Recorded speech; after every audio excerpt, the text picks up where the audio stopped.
kweli hapa. Kuhusu yanayoendelea kwenye nchi yetu, na mimi nimechukua muda tutafakari sana siku hizi mbili. Ni kana kwamba liko kundi kubwa la watu linapiga kelele za mwizi, mwizi huyo, mwizi huyo, mwizi huyo, mwizi huyo, mwizi wa rasilimali huyo, mla rushwa huyo, fisadi huyo. Halafu kuna jitihada kubwa ya kuwanyamazisha wanaopiga kelele juu ya mwizi, na jitihada kubwa ya kuwanyamazisha wanaopiga kelele juu ya mwizi, lakini ni kama vile hakuna mtu anayehangaika na mwizi. Mwizi anaendelea na maisha yake. Mimi niulize swali, vijana wanajua jibu lake, lakini niulize wazee, labda niulize viongozi wa serikali,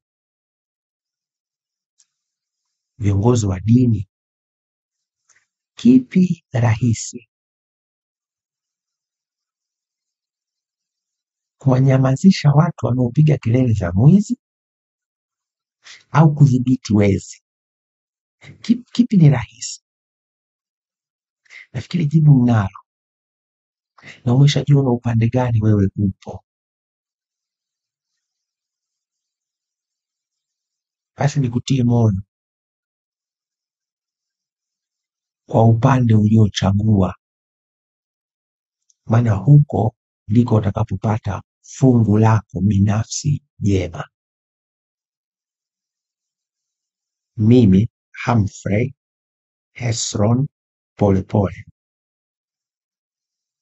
nimeamua kusema ya kwamba dhulma, ufisadi, wizi, ujangili, ujambazi, magenge ya kimafia kabisa kama CCM mtandao hayana nafasi kwenye Jamhuri ya Muungano wa Tanzania, na mzalendo yoyote atasimama katika hilo.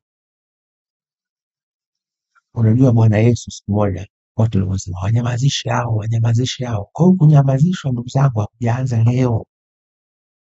Wanaopiga kelele ya kudai haki, wanyamazisha kulianza miaka zaidi ya 2000 iliyopita. Niwatie moyo, bado kidogo, tusimame imara. Bwana Yesu anasema kwa waumini wa dini ya Kikristo, anasema mkiwanyamazisha hawa, mawe yatapiga kelele. Tafsiri yangu katika maisha ya leo, wanaonyamazishwa ni watu wenye maslahi binafsi, ni watenda haki lakini wamefungwa na maslahi binafsi, wamenyamazishwa. Hawawezi kukemea rushwa, hawawezi kukemea ufisadi, wamenyamazishwa na maslahi binafsi. Katika maisha ya leo, kama waliotakiwa kukemea rushwa, ufisadi na magenge ya kihuni kwenye nchi yetu wamenyamazishwa kwa maslahi binafsi, basi mawe, vijana imara wa nchi yetu kokote kule waliko watapiga kelele.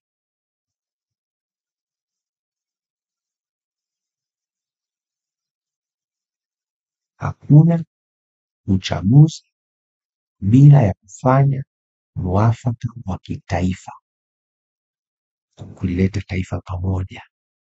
Na kiongozi yoyote anayeamini tutakwenda tu, halitaki mema taifa letu. Saizi nazo habari zinazofanyika saizi, kuna watu wakiwemo wazee wanatengeneza orodha saizi ya nani na nani watashiriki kwenye maridhiano. baada ya hichi kinachoitwa uchaguzi mkuu. Mimi naita kiini macho watakaoshiriki kwenye maridhiano kutupatanisha. Yani hawa wamekaa kimya saizi, wakati ndo tunabagazwa, tunabanangwa, tunatindinganywa na rasilimali zetu zinahondomolewa. Saizi wamekaa kimya kwa sababu wanajua wana ulaji muda si mrefu wa kuja kutufanyia maridhiano. Mimi naanza kuwakataa leo.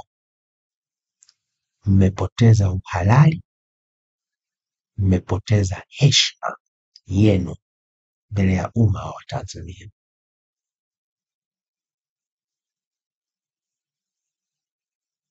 Ndugu zangu, ninaandaa nondo za kutosha. Nitakuja tena siku 2-3. Nataka niwape muda tafakari haya yanayoendelea na niwatie moyo. Piga kelele dhidi ya wezi ni ibada. Asanteni na Mungu wa mbinguni awabariki sana. Kweli.